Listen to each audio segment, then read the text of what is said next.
What's going on, guys, and welcome back to another educational video. Today we are playing Syndra versus Annie, which is not a very common matchup. It used to be very, very common back in the day, but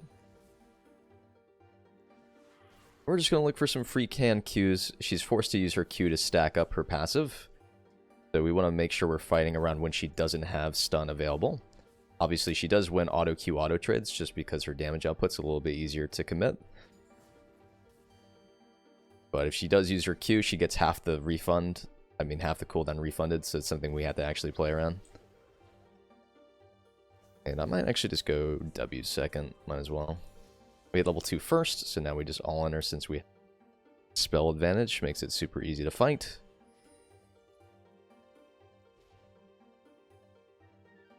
Zoning her off XP in the process, which is always great. Just kidding, she got all XP anyway. Kind of the issue that we have now is that it's 2:30. If we're playing into 3 camp gank, it usually happens at 2:20, and we're playing pretty aggressively into an Annie Kindred. But now that we've committed all 3 spells, we're just going to back up instead of giving her a chance to do damage to us. Worst thing you can do is go for extended trade by adding like an auto in after committing your stun. But we see Kindred top. She's got red buff. 12 CS means she's only done 3 camps, so she started Raptors. Almost got the Splinter. But yeah, we should probably just let this bounce back. Unless we plan on fighting for the crab here with Jarvan, which I think is actually doable. So I want to keep pushing waves here. Maybe Jarvan. Never mind. I will have to flash if she flashes it. And it looks like we're just going to exchange parts of the map. So now we just play on the top side of lane, since we know exactly where the Kindred is. And wave is slow pushing towards me, so it's going to be making it harder for me to get ganked, and eventually Jarvan can gank mid lane after Crab is done at 3:30. I don't think she's going to ward top side of mid. But if I can find maybe 150 damage more, I think it's going to make it a lot easier to get a kill here.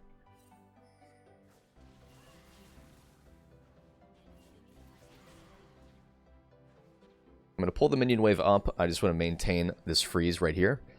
Maintaining this line specifically means that if Jarvan did actually gank my lane after Crab, she has to perma-respect the gank or she dies. And she doesn't know where Jarvan is, so she's basically playing around that right now, as you can see. And she's giving up farm as a result of it. So that's just, she doesn't have the information necessary to make a decision, so she's just giving it up. And she just placed a ward. So now we're going to wait for her to engage onto cannon. She's going to go into auto or Q range, and we're going to get free QE.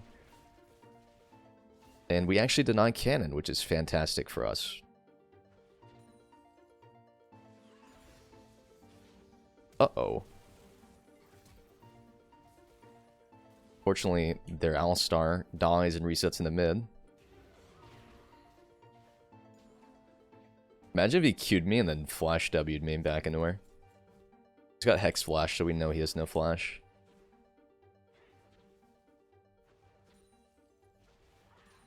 Alright, I guess we're just going to reset for the Lost Chapter and come back to lane. And I guess that's pretty much fine, because if she stays here, she's got no TP anyways. So we're going to get a free wave crash.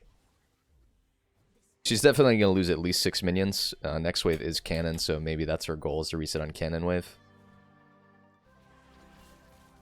I'm going to try and get her flash here if I can. We definitely get her flash here. No, she dies. Tragic.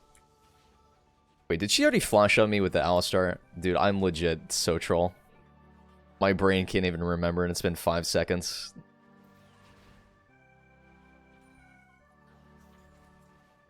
It just feels unusual. I don't know. The power of tempo TP, though. At this point, I think we can actually just get a free roam here. Just kidding. That would have been a nice roam had we not died. And at this point, we're actually at risk of just dying for the rest of the lane if she has ult. Because she's got the damage potential with both ult and her ignite to just kill me off a stun. Okay, so we get her flash. We knew that was coming, so by preemptively setting up her stun. Because the only way she can stop us from doing that is if she uses a instant stun, which would be her ult or her W. If she leads with Q like that, it gives me time to throw my projectile out. Sherry VT, thanks for following. But yeah, very greedy. Almost as greedy as me using my stun like that, when I could just straight up QE her. Again, she still has ult. She still has ignite. If we get her below 700 HP, I think we can kill her off a full combo. So we're going to look for one more QE at max range, and then we'll go for a kill on the next one.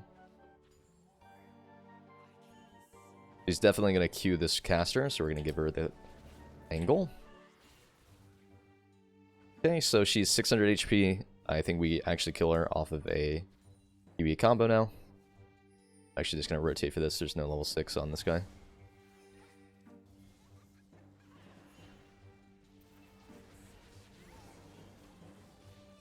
I gotta run. No way Tibbers about to kill me, bro. Tibbers, stop. 570 damage from a dead Timbers. Alright, I gotta shove this lane in. If Kindred happens to be here and flashes on me, then I'll just accept it as what it is.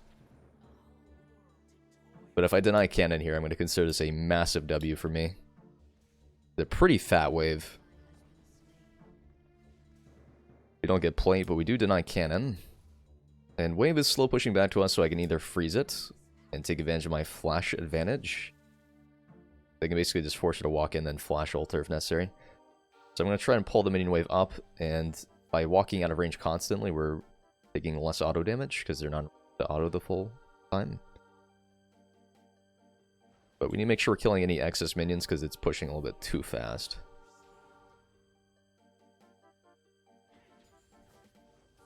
Okay, she's got stun available. I'm dead here. Unless. There's no Tibbers, because she just used... That's right.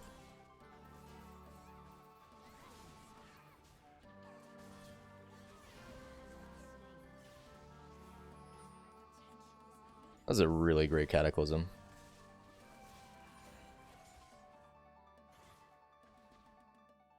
Kindred is 6 now, so she does have the ability to protect herself from getting one shot. She's right here. You know, I gotta worry about it.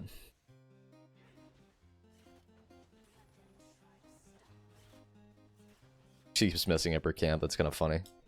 Alright, she's on red right now. We're gonna tempo this wave fast. So by killing the wave before it's even met in the middle... Oh my gosh. Flash here. Okay, Alistar flash. And honestly, we're going to tower dive bottom.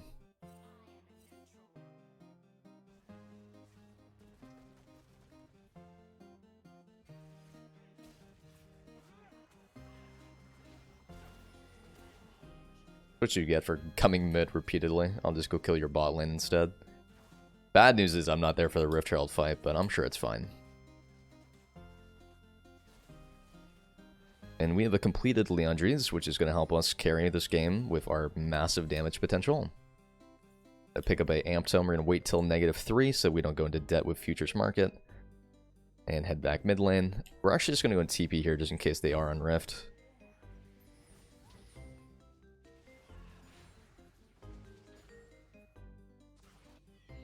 I guess they have Alistar advantage. I feel like we still win though. But since Alistar's in the area, we're going to play bot side of the lane on this side, and we're just going to make sure that we are as much distance away from a possible Hex Flash. I could also just crash mid and then dive bottom again. And you know what? I'm just going to go for it.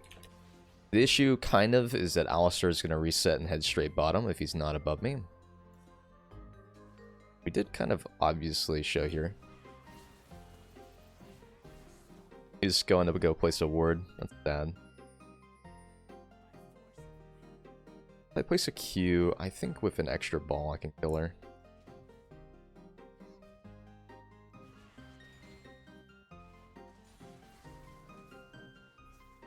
Provided I actually land it.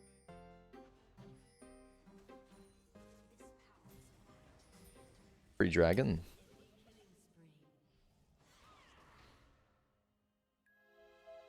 If I keep high tempo here, I can just walk down the dragon whenever I...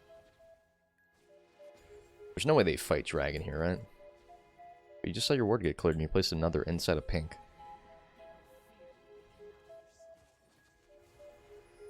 That is... They did get first blood tower. Wow, they're actually going for tier 2 as well. Guess maybe I should have rotated top instead of dragon.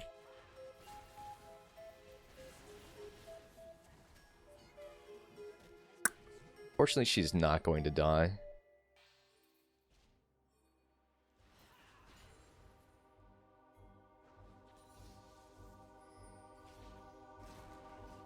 Bro, they're just straight up rolling our top side.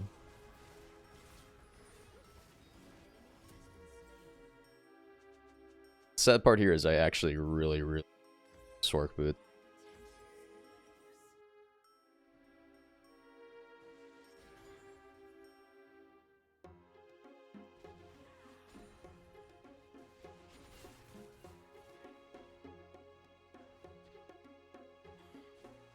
Okay. I should probably let my bot lane go.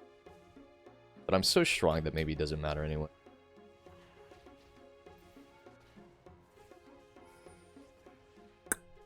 Alistar's bot side, so I don't need to worry about getting ramboed.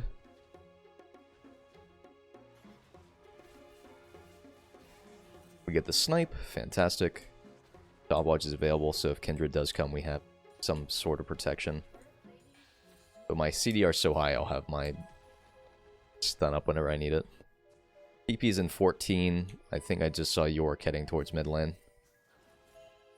I do a flash in 4.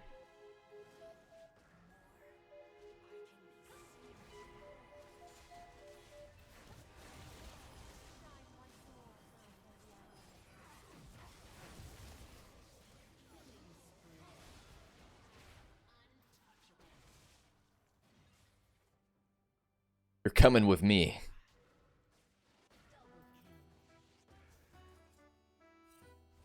Uh-oh.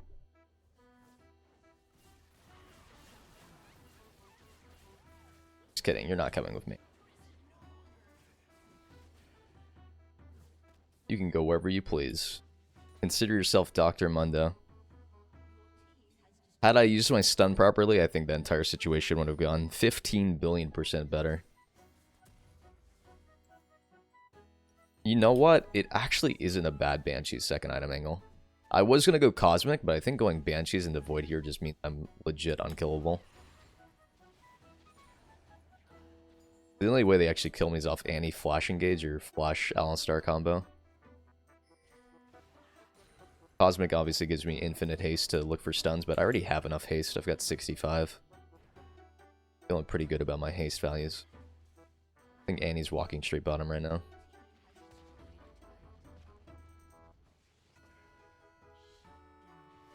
Wow, we just died running away down.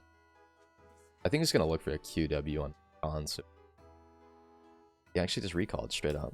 Good for him. If I was that way, I would have ran straight towards Rakan.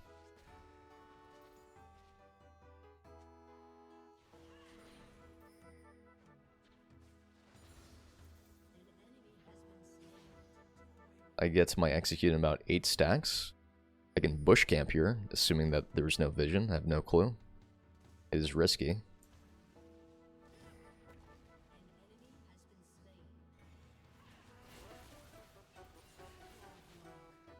Okay, we see 2 on the top side of the map. It is Alistar and Annie showing. Put a defensive ward.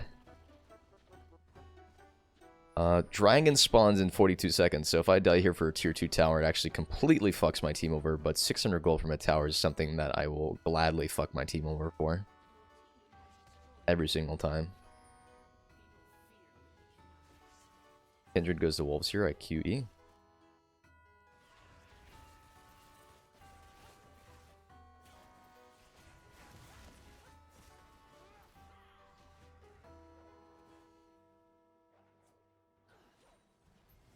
Oops.